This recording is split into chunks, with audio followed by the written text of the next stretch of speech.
Hey guys, all right, so we are off to quite the red start of the year here. This is actually only the fifth time that the first two trading days of the year has had 0.5% drops both days since the 1980s. Um, Not only that, this Santa rally that ended yesterday, which was actually a red Santa rally, we we're down about 0.9% on SpyX. That is the first time in 7 years that we have not seen a Santa rally. It's actually only the 14th time since 1950 that there's not been a Santa Claus rally. So this also is the first time that we have seen 4 red days in a row to start the year since 1978. So that's very impressive. Quite the drop here. So going forward here, tomorrow is unemployment data. We'll get that at 8:30 a.m. I'm looking for a small drop in data. I think that small drop in data is going to again pull back markets' expectations of another rate or the early rate cuts and higher rate cuts. I think it's going to continue to humble the markets. We kind of saw that with the JOLTS data this week. But on the off chance that we get a big spike in unemployment data, that is the most bullish case I see for tomorrow. I will go into it obviously once we get into the TA here, but I am looking at this as a bigger correction possibly forming here. We have CPI next Thursday. As of right now, we're kind of on a plateau in CPI where it hasn't quite broke out or broke bigly to the downside, and we're kind of in a flat spot here where if we don't get CPI to continue to unwind into the twos, likely markets are not going to like that. That's going to be where they start to really pull back on their expectations of 6 to 7 rate cuts by end of year. Especially if CPI goes up next week, when we get FOMC end of January, I think we're going to see a pretty hawkish Jay Powell. He really was really dovish in December. He really came to the market and really set up a pretty dovish 2024 for the Fed. But if that CPI rebounds and if unemployment continues to come down, there is a very real scenario where we're going to see the Fed continue to hold rates higher for longer. They don't have to continue to rate hike, but certainly there's a really high odds that we're going to hear Jay Powell say, yeah, we're not going to cut rates. We're not going to cut them anytime soon. And, we'll get a new dot plot in March after we'll have that'll be one Fed meeting, but we'll have 3 CPI readings before that. We could see a real big shuffle in the end of year expectations come that time here. So what I'm looking at here is we actually have a pretty aggressive bear channel forming here. Yesterday we lost the daily AEMA, or we had lost the daily AEMA on Tuesday. We came down to the 20 EMA yesterday, but we had bounced off of it. We had that nice end of day rally to kind of to hold us too.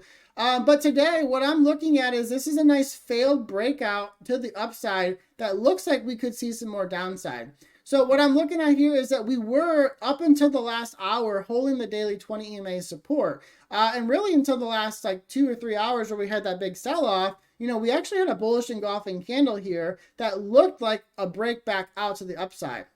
With this 8 EMA being rejected, closing under the 20 EMA, our next support level to watch is the 50 EMA. So I have this double supply back here, and this is from this time period back here at 459.16 to 461.54. This right now is my bigger target for this sell-off here. Now, going over to futures here, same thing. We are just nice, steadily dropping here. We attempted to get back to that daily 8 EMA, couldn't quite do it, but now we're closed under the daily 20 EMA. First time we've done this since October when we started our sell-off. So what I'm looking at here is that I have basically 2 targets. I got 47.20, 46.67, and then again the 50 EMA is right here around this triple supply of 4600 to 4623. Now, I don't know if we can get down to this level, but I am looking for the 50 EMA, and I could see an overshoot to kind of touch this level here. Now, going over to the Qs, and really I'll mention this on SPY and ES2, we have sellers, daily sellers here, that support this lower close and support these red days. So this is the first time that we've had some back-to-back days of selling since October. So right now, this downside is very much so supported, and it is very much so justified. So what I'm looking for here, again, we had a really big failed recovery here. So we are 2 full candles below the daily 20 EMA. It looks like we are potentially going to see an 8 cross under the 20 EMA as early as tomorrow, if not Monday, if we don't recover. So again, my target is right here, the daily 50 EMA support. I got a double supply there at 390.06 to 390.81. We'll see if we can get there. I don't think we'll get there tomorrow. And again, even as I talk about the daily 50 EMA being my target, just like going to the upside, nothing is a straight line down. You can see how choppy these days have been. It could be end of next week before we get to the 50 EMA. It could be end of the month before we get there. I would not be surprised to see a relief rally back up to the 8 EMAs before we kind of start another leg down. Going over to NQ here, same thing. So we are well below the 20 EMA, full candle. Sorry, this is today's candle. So we have a full candle below the 20 EMA here. So again, this is looking solid to the downside. And again, I'm not really sure why TradingView, there we go, the dates were off. So yeah, this is Thursday's candle, sorry. TradingView sometimes has their candles because of the way the futures closes are kind of weird. But, so again, full candle below the 20 EMA here. This looks really, again, 50 EMA target here. I do think we overshoot the 50 EMA just slightly, and we will see 16,032 to 16,090 area. Remember, that was our resistance that we fought basically for, the whole end of November and early December before we broke out. So that likely is our target of the downside here. Now, going over to the VIX. So again, the VIX has been kind of less than pleasing to me, but the one thing I'm seeing here is yesterday, after back to back, 3 days in a row of these reversal to the downside doji closes, we are actually seeing a continuation to the upside candle here on the VIX.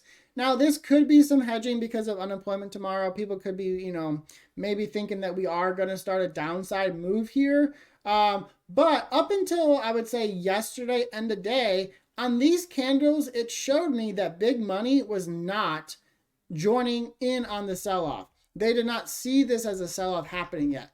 As of today, with this push to the upside, which essentially, the way I view this, when the VIX closes near its high of day, or at least over where it opened, usually what that signifies is that those longer term plays, because remember the VIX is 28 DTE out options, are not being sold before close. So people are not saying, oh, okay, never mind, this isn't a real sell-off. They're saying, oh, this might actually sell off. Let me hold my longer term play here. So we really have 14.34 as our critical resistance. If and when the VIX closes over this, that'll be the first time since November 15th. That will open up a move to this 15.2 to 15.29 area, and likely with that is when we'll get that big flush to the 50 EMA. And depending on how high the VIX goes, we really could even go back down to the 100 EMA. Now, that's honestly, if we go back to, let's go back on ES here. If we go back to right here, so this was kind of almost a similar play here. This is kind of what I'm looking at, honestly, playing out here. So, we had our recovery, we were kind of breaking out here, and then you see we have that drop, and that was always all down to the support areas here. So, this could be this kind of, when we rally, this could be our 2-month rally that we had in early 2023. We rallied up here, and then you see we had the bigger breakdown. We kind of recovered before we had another breakdown, recover, then breakdown. So this could be the sort of trend that we're seeing play out here for early 2024. Now, again, are we going to get a bigger drop or not? It's too early to tell, but I would not be surprised to see a little bit of a downside trend like this play out here in the markets. But it's too early to see for sure. Really, tomorrow is going to be an interesting day with the unemployment data.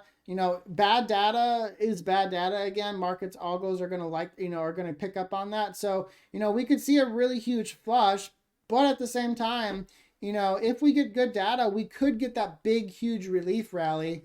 And that will be interesting to watch from a technical standpoint, what happens next week with that data as we approach CPI. So, all right, guys, I hope you guys had a good day trading today, and I will see you guys tomorrow.